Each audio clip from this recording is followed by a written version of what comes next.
Super singing, fantabulous. Janyaji Keerthana, yes sir. Actually ಈ ಹಾಡ್ speciality ಏನಂತಂದ್ರೆ ತುಂಬಾ ಸಂಗತಿಗಳು ಇಲ್ದೆ ಕ್ಲೀನ್ ಆಗಿ ಈಸಿಯಾಗಿ ಮಾಡಿದಂತ ಹಾಡು, but still very strong melody. ಇದನ್ನ ಹಾಡಿದವರು ಲಕ್ಷ್ಮೀ ಮನ್ಮೋಹನ್. ಯಾಕಂದ್ರೆ ಬಹಳಷ್ಟು ಹೊಸಬರಿಗೆ ಗುರು ಸರ್ ಅವಕಾಶ ಮಾಡಿಕೊಟ್ಟಿದ್ರು, ಹೊಸ ವಾಯ್ಸಸ್ಗೆ. ಆ ವಾಯ್ಸ್ಗೆ ನಿಮ್ ವಾಯ್ಸ್ಗೆ ಹತ್ತತ್ರ ಇದೆ, ಬಟ್ ವೆರಿ ಗುಡ್ ಸಿಂಗಿಂಗ್. ಒಳ್ಳೆದ thank you sir. Guru sir. Keerthana voice ತುಂಬಾ ಚೆನ್ನಾಗಿದೆ. ಆಮೇಲೆ ಸೊ ಅದರಲ್ಲಿ ಆ ಇನ್ನೋಸೆನ್ಸ್ ಎದ್ದು ಕಾಣ್ತಾ ಇತ್ತು ವಾಯ್ಸ್ ಅಲ್ಲಿ. Was A huge hit. ನನಗೆ 2ನೇ ಫಿಲ್ಮ್ ಫೇರ್ ಕೊಟ್ಟ ಚಿತ್ರ ಇದು. Lot of memories. ತುಂಬಾ ಚೆನ್ನಾಗಿ ಆಡಿದೆ. ನಾನು ಹೇಳ್ಬೇಕಂದ್ರೆ ಒಂದಷ್ಟು ಕೆಲವು ಪೋರ್ಷನ್ ಹಂಗೆ ಕೇಳ್ತಾ ಇತ್ತು. ಆಮೇಲೆ ಎಲ್ಲದಕ್ಕಿಂತ ನಾನು ಟೆಕ್ನಿಕಲ್ ಯಾವತ್ತು ಮಾತಾಡ್ತೀನಿ, ಇವತ್ತು ಸೌಂಡ್ ಆಪರೇಟ್ ಮಾಡಿದ್ದಾರೆ ವಿಜಿ. ಎಕ್ಸಲೆಂಟ್. ಎಲ್ಲಿ ಬೇಕೋ ಅಷ್ಟು ಮಾತ್ರ ಡಿಲೇಸ್ ಇತ್ತು. ಯಾಕಂದ್ರೆ ಅದು ಲೈವ್ ಶೋಸ್ ಅಲ್ಲಿ ಮಾಡೋದು ತುಂಬಾ ಕಮ್ಮಿ. ಎಲ್ಲಿ ರಿವರ್ಬ್ ಬೇಕೋ ಅಷ್ಟೇ ಇತ್ತು. ಪ್ರತಿಯೊಂದು ಪರ್ಫಾರ್ಮೆನ್ಸ್ ಏನೆಲ್ಲ ಹೆಲ್ಪ್ ಆಗುತ್ತೆ ಅಂತ ಹೇಳ್ತಾ ಇದ್ದೀನಿ. ಸೊ ಈ ಪರ್ಫಾರ್ಮಿಂಗ್ ಅದು ಹೆಲ್ಪ್ ಆಯಿತು. Excellent. I love that. Audio engineer Vijay sir ಅವ್ರಿಗೊಂದು ಜೋರಾದ ಚಪ್ಪಾಳೆ. ಹಾ ಗುರುಗಳೇ. ಹಾಡು ಕೋಗಿಲೆಯ ತವರಿಂದ ಬಂದಿದೆ. ಅವಳು ಅದನ್ನ ಅದ್ಭುತವಾಗಿ ಹಾಡಿದ್ಲು. ತುಂಬಾ ಚೆನ್ನಾಗಿ ಹಾಡೋದಮ್ಮ. Thank you sir. All the very best.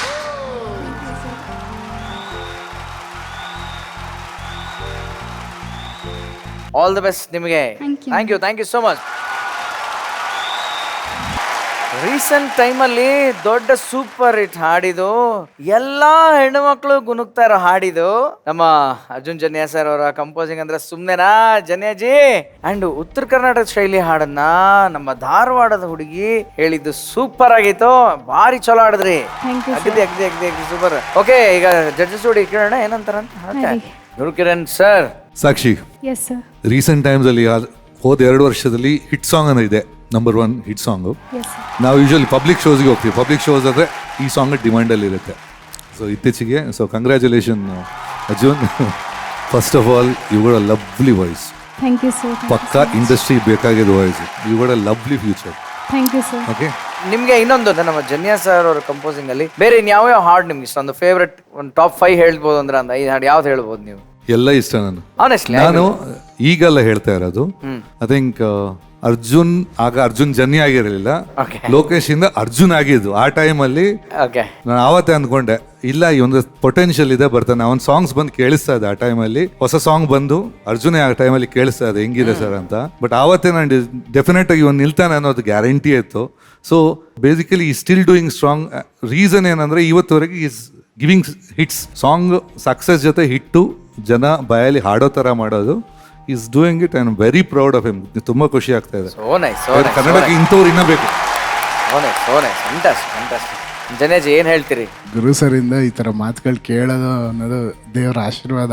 And ಇನ್ನೊಂದು ಮುಖ್ಯವಾಗಿ ಏನ್ ಬ್ಲೆಸ್ಸಿಂಗ್ ಅಂತಂದ್ರೆ, ನಾವು ಏನೂ ಇಲ್ದಿದ್ದಾಗ ಎಷ್ಟು ದೊಡ್ಡ ಕಂಪೋಸರ್ ಅವ್ರಿಗೆ ಹೋಗ್ಬಿಟ್ಟು ನಮ್ಮ ಸಾಂಗ್ಸ್ ಕೇಳಿದಾಗ ಎಷ್ಟು ಚೆನ್ನಾಗಿ ಎನ್ಕರೇಜ್ ಮಾಡ್ತಿರೋ ಆ ದಿನಗಳು ನನಗೆ ಇನ್ನೂ ನೆನಪಿದೆ. ಹೆಗಲ್ ಮೇಲೆ ಕೈ ಹಾಕೊಂಡು ಕೂರಿಸ್ಕೊಂಡು ಚೆನ್ನಾಗಿ ಮಾಡಿದೆ ಕಣೋ, ಈ ಥರ ಹೇಳಂಥವ್ರು ನಮ್ಗೆ ಸಿಕ್ಕಿದ್ದೆ ನಮ್ಮ ಸೌಭಾಗ್ಯ. ಅವತ್ತೇನು ಗುರು ಸರ್ ನೋಡಿದೆ, ಅದೇ ಗುರು ಸರ್ ಇವತ್ತು ಹಾಗೇ ಇದ್ದಾರೆ.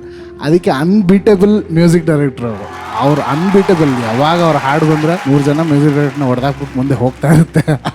ಆ ಥರ ಮಿಸೈಲ್ಗಳು ತಯಾರು ಮಾಡಿದ್ದಾರೆ ಅವರು. So bless sir. Thank you so much for the wonderful words sir. Thank you. So nice. Wow Guru sir, ಆ ಪವರ್ಫುಲ್ ವ್ಯಕ್ತಿತ್ವಕ್ಕೆ ಒಂದು ಪವರ್ಫುಲ್ ಮೆಡ್ಲಿನ ಸಮರ್ಪಣೆ ಮಾಡಿದ್ರಿ. ನಿಜವಾಗ್ಲೂ ಅಪ್ಪು ಸರ್ ಒಂದು ಸರ್ವಶ್ರೇಷ್ಠ ವ್ಯಕ್ತಿತ್ವ, ನಗುಮುಖದ ಸರ್ದಾರ ಅಂತ ಹೇಳ್ಬೋದು. ಈ ಕ್ಷಣಕ್ಕೂ ಅಭಿಮಾನಿಗಳು ಅವ್ರಿಗೋಸ್ಕರ ಪರಿತಪಿಸ್ತಾ ಇದ್ದಾರೆ. ಗುರು ಸರ್, ಅಪ್ಪು ಸರ್ ಜೊತೆಗೆ ನಿಮ್ಮ ಹತ್ತಿರದ ಒಡನಾಟ ಇಟ್ಕೊಂಡಿದ್ರಿ ನೀವು. ಈ ಸ್ಮೈಲ್ ಎವರ್ಗ್ರೀನ್. ಈ ನಗುಮುಖ ನೋಡಿ ಏನ್ ಹೇಳಬೇಕು ಅನಿಸ್ತದೆ ಸರ್ ನಿಮ್ಗೆ? ಏನ್ ಹೇಳಕ್ ಇಷ್ಟಪಡ್ತೀರಿ? ಅದು ಎಲ್ಲಿ ಯಾವತ್ತೂ ಇರುತ್ತೆ. ನಾನಂತ ಅಲ್ಲ, ಯಾರು ಕರ್ನಾಟಕದವ್ರು ಯಾರು ಮರೆಯೋಕ್ಕಾಗಲ್ಲ. ಎಲ್ಲಿಗೆ ನನಗೆ ಅಂತ ಇದ್ರು. He was a very good friend of mind. ಪ್ರತಿಯೊಂದು, ಈಗ ನಮ್ಮ ಮನೆಯಲ್ಲಾಗಲಿ ಅವ್ರ ಮನೆಯಲ್ಲಾಗಲಿ ಎನಿಥಿಂಗ್, ಸಂತೋಷದ ದುಃಖ ಎಲ್ಲ ಜೊತೆಗೆ ಹಂಚ್ಕೋತಾ ಇದ್ವಿ. ಒಂದಂದ್ರೆ ನಾನು ಯಾವತ್ತೂ ಈ ಸಾಂಗಿಗೆ ಫಸ್ಟ್ ಆಗ್ತಾ ದಿಸ್ ಇಸ್ ದ ಬಿಗಿನಿಂಗ್ ಅಂತ ಇತ್ತು. ಅವರ ಕ್ಯಾರಿಯರ್ ಅಂದರೆ ಪುನೀತ್ ರಾಜ್ಕುಮಾರ್ ಕ್ಯಾರಿಯರ್ ಬಿಗಿನಿಂಗಿಂದ ನಾನಿದ್ದೆ up to the last day, previous ದಿನ ತನಕ ಜೊತೆಗಿದೆ. ಸೊ ಡೆಫಿನೆಟ್ಲಿ ಎಲ್ಲರೂ ಮಿಸ್ ಮಾಡ್ಕೋತಾರೆ, ನಾನು ಒಬ್ಬನೇ ಅಂತ ಅಲ್ಲ. ಹೌದು ಸರ್. Lot of memories. ಅಂದರೆ ಪುನೀತ್ ರಾಜ್ಕುಮಾರ್ ಆದಮೇಲೆ ಫಸ್ಟ್ ಹಾಡಿದ್ದಾರೆ ನನಗೆ ಹಾಡಿದ್ದು, ಅವರ ಮೊದಲ ಚಿತ್ರ ನಾನು ಮಾಡಿದ್ದು. ಆಮೇಲೆ ಬೇರೆ ಹೀರೋಗಳಿಗೆ ಅಂತ ಫಸ್ಟು ನನಗೆ ಬಂಡಲೂರ ಬಂಡರೆಲ್ಲ ಈ ಸಾಂಗ್ನ ಶಿವಣ್ಣಗೆ ಫಸ್ಟ್ ಹಾಡಿದ್ರು. ಆಮೇಲೆ ಮೈಲಾರಿನ ಹಾಡಿದ್ರು. ಬೇರೆ ನಾಯಕರುಗಳಿಗೆ ಧ್ವನಿ ಕೊಟ್ಟಿದ್ದು ನನ್ನ ಚಿತ್ರ ಮೂಲಕನೇ. ಸೊ ಒಂದಷ್ಟು ಬಿಗಿನಿಂಗ್ ಅವ್ರ ಜೊತೆ ಕಳ್ಕೊಂಡಿದ್ದೆ. ಬೇಸರ ಅಂದರೆ ಈ ಒಂದು ಪ್ರಿವಿಯಸ್ ಡೇ ನಾನು 12 ಎಕ್ಸಾಕ್ಟ್ ನಾನು ನೋಡಿದ್ದೆ 12 ಗಂಟೆನೇ ಆಗಿರಲಿಲ್ಲ. ಜೊತೆಗಿದ್ದು ಬೆಳಿಗ್ಗೆ ಎದ್ದಾಗ ಇಲ್ಲ ಅಂತ ಹೇಳಿದ್ರೆ ಶಾಕಿಂದ ಹೊರಡೆ ಬರೋಕ್ಕೆ ಕಷ್ಟ. ಒಂದು ಕಡೆತ ನನ್ನ ಕನಸು ಅಂತಲೇ ಇತ್ತು.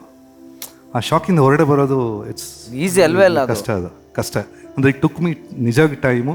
ಈಗಲೂ ಅದು ನಾನು ಮಾತಾಡೋಕ್ಕೆ ಇಷ್ಟಪಡಲ್ಲ ಅಂದರೆ ನಿಜ ಐ ಅಂಡರ್ಸ್ಟ್ಯಾಂಡ್. ವಾಹ್, ಅದು ವಿತಿನ್ 12 hours ಲೈಕ್ ಚಾನ್ಸೇ ಇಲ್ಲ ಬಿಡಿ ಅದು. ಅಷ್ಟು ನಗ್ನಗ್ತಾ ಒಂದಷ್ಟು ಕಾಮಿಡಿಗಳು, ಕಾಲೆಳೆತಗಳು ಅಷ್ಟೆಲ್ಲ ಆಗಿ ಇಟ್ಸ್ ಪರ್ಸ್ನಲ್. ನಾನು ಹೇಳೋದು it was not A filmy function, ಅದಲ್ಲ, ಪರ್ಸ್ನಲ್ ಫಂಕ್ಷನ್ನು. ಅಷ್ಟು ಎನರ್ಜಿ ಇದ್ದ.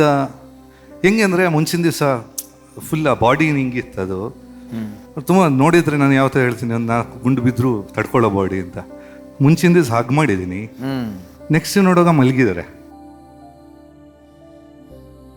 ಅದು ಒಂಥರ ಆಡ್ ಫೀಲಿಂಗ್. ಏನು ಜೀವನ ಅನ್ನೋದು ಏನು ಅಂತ ಒಂಥರ ಫೀಲಿಂಗ್. ಅದು ಟುಕ್ ಲೈಫ್ ಅಂದರೆ ಎಕ್ಸ್ಪೆಕ್ಟ್ ಯಾರಾದರೂ ಹುಷಾರಿಲ್ಲ ಅಥವಾ ಏನಾದರೂ ಅಂದರೆ ಎಕ್ಸ್ಪೆಕ್ಟ್ ಮಾಡ್ಬೋದು. ಇದು ಅನ್ಎಕ್ಸ್ಪೆಕ್ಟ್ ಚಾನ್ಸೇ ಇಲ್ಲ ಸರ್. ಅದು ಕಪಳ ಕೊಡ್ದಂಗಿತ್ತು. ಅದು ಲಾಸ್ಟ್ ವಾಟ್ ಯು ರಿಮೆಂಬರ್ ಅಂದರೆ did you escort him to the car? ಕೆಳಗಡೆ ಹೋಗಿ ಬಿಟ್ಟು ಕಾರ್ ಕೂರ್ಸ್ ಬಾಯ್ ಅಂದಿದ್ದು ಅದೇನಾರು ಇಲ್ಲ ಕೇಕ್ ಕಟಿಂಗ್ ಮಾಡಿ ನಾನು ಎಲ್ರಿಗೂ ತಿನ್ನಿಸ್ತಾ ಇದ್ದೆ. ಇವ್ರು ಮುಂದೆ ಇವ್ರು ಏನು ಮಾಡಿ ಮೊದಲೇ ಹೇಳಿದರು, ಲೇಟ್ ಆಗುತ್ತೆ, ಮಗಳು ಮನೇಲಿ ಕಾಯ್ತಾ ಇದ್ದಾಳೆ, have to take her for a round ಅಂತ. ಮಗಳನ್ನ ರಾತ್ರಿ ಒಂದು ರೌಂಡ್ ಕರ್ಕೊಂಡು ಹೋಗ್ತೀನಿ ಅಂತ. ಆಮೇಲೆ ಇನ್ನೊಂದು ಮಗಳು ಎಬ್ರಾಡ್ ಇದ್ಲು, ಶಿ ವಾಸ್ ಇನ್ ಸ್ಟೇಟ್ಸ್. ಅವಳಿಗೆ ಫೋನ್ ಮಾಡಬೇಕು, ನೈಟ್ ಅವ್ರು ಫೋನ್ ಮಾಡೋದು, ಅಲ್ಲಿ ಬೆಳಿಗ್ಗೆ ಇತ್ತು. ಸೊ ಫೋನ್ ಮಾಡಬೇಕು ಎರಡು. ನಾನು ಈ ಟೋಲ್ಡ್ ಮೀ ನಾನು ಹೊಡ್ತೀನಿ ಅಂತ ಹೇಳಿ ನಾವಲ್ಲೇ ಕೇಕ್ ಎಲ್ರಿಗೂ ತಿನ್ನಿಸ್ತಾ ಇದ್ವಿ. ಆ ಟೈಮಲ್ಲಿ ಕೆಳಗೆ ಹೋದ್ರು ಅವರು. ಅವ್ರು ನಿಮ್ಗೇನ ತಿನ್ಸಿದ್ರ? ಚಿಕ್ಕದು ಅವ್ರು ತಿನ್ಸಿದ್ರು, ನಾನು ಅಂದರೆ ಅವ್ರು ಸ್ವೀಟ್ ತಿನ್ನಲ್ಲ. ಓಕೆ. ಆಮೇಲೆ ಆ ದಿವಸ ಗುರುವಾರ ಯೂಸ್ ನಾಟ್ ಎನ್ ನೋಡಿ ವಾಟ್ ಅ ಮೂಮೆಂಟ್ ಅಪ್ಪ. ಅವ್ರು ತಿನ್ಸಿದ್ರು ನನಗೆ. It's last photo take. ಸಂಭ್ರಮ. ಮತ್ತೆ ಮಾರನೇ ದಿನಕ್ಕೆ ಅಂತ ಒಂದು ಇದಾಗುತ್ತೆ ಅಂತ. ನಾಟ್ ಮಾರನೇ ದಿನ ಅಂದ್ರೆ ನೀವು ಲೈಕ್ ಯು ಸೆಡ್ 12 hours ಇಲ್ವಲ್ಲ. ನಾನು ಮಲಗಿದ್ದೀನಿ, ಎದ್ದಿದ್ದೀನಿ ಅಷ್ಟೇ. ಇದಾದ್ಮೇಲೆ ಮಲಗಿದ್ದೀನಿ ರಾತ್ರಿ ಒಂದು 2 o'clock ಸ್ಲೇಪ್. ಬೆಳಿಗ್ಗೆ 10 ಗಂಟೆಗೆ ಎದ್ದಿದ್ದೀನಿ. ರಮೇಶ್ ಅವ್ರು ಫೋನ್ ಮಾಡಿದ್ರು, ಫೋಟೋ ಕಳಿಸು ಅಂದ್ರು. ಇದ್ದಿದ್ದು ಫೋಟೋ ಕಳಿಸಿದ್ದೀನಿ. ಇನ್ನೊಂದು 20 minutes ಅಲ್ಲಿ ಅಶ್ವಿನಿ ಮೆಸೇಜ್ ಕಳಿಸಿದ್ರು, thanks for lovely time, will catch up soon. Okay. ಅದು ಎಲ್ಲ ಬಟ್ ಅದು ಆಗಿ ಒಂದು 10 ನಿಮಿಷದಲ್ಲಿ ಆಗಿರೋದು. ಇದು ಕಾಲ್ಸ್ ಬಂತು. ನಾನು ಸುಳ್ಳು ಹೆಂಗೆ 10 ನಿಮಿಷದ ಮುಂಚೆ ಮೆಸೇಜ್ ಇದೆ. 11:20 ಅವಘಡ ಮೆಸೇಜ್. ಲೈಕ್ ನಾವು ಮಾತಾಡೋದು ಬೇಡ ಅದ್ರ ಬಗ್ಗೆ. ಒಮ್ಮೆ ಅನ್ಸುತ್ತೆ ಓಕೆ ಐ ಆಮ್ ಲಕ್ಕಿ ಅಂತ, ಇನ್ನೊಂದು ಅನ್ಸುತ್ತೆ ಅಯ್ಯೋ ಅದೇ ದಿವಸ ಆಗಬೇಕಿತ್ತ ಅಲ್ವಾ. ಒಮ್ಮೆ ಅಟ್ಲೀಸ್ಟ್ ಲಾಸ್ಟಿಗೆ ನಾವು ಜೊತೆಗೆ ಸೆಲೆಬ್ರೇಟ್ ಮಾಡಿದ್ವಿ. Send off sir. ನೆನಪುಗಳನ್ನ ನಾವು ಅದೇ ಸಂಭ್ರಮಿಸ್ಬೇಕಷ್ಟೇ ಸರ್, ಏನಿಲ್ಲ. They are the assets. ಆ ಖುಷಿ ಕ್ಷಣಗಳಂತ ಏನು ಹೇಳ್ತೀವಲ್ಲ ನಾವು, ಇವಾಗ ಈ ನಿಮಿಷ ಈ ಕ್ಷಣ ಅಂತ ನಾವೇನು ಇವಾಗ ಸೇರಿದೀವಿ, ಇಲ್ಲ ಒಂದು ಸೆಲೆಬ್ರೇಷನ್ ಆಯ್ತು ಈಗ 5 ನಿಮಿಷದ ಮುಂಚೆ ಅಷ್ಟೇ. ಕಾಂಟ್ರಾಸ್ಟ್ ಅನ್ನೋ ಎನರ್ಜಿ ಅವ್ರಿಂದ್ರೆ ಅಷ್ಟು ಎನರ್ಜಿ ಇರೋದು. ಎಲ್ಲೂ ಬಂದ್ರಷ್ಟೇ, ಅವ್ರು ಬಂದ್ರಷ್ಟೇ ಒಮ್ಮೆ ಒಂದು ಆರಾ ಬರುತ್ತೆ.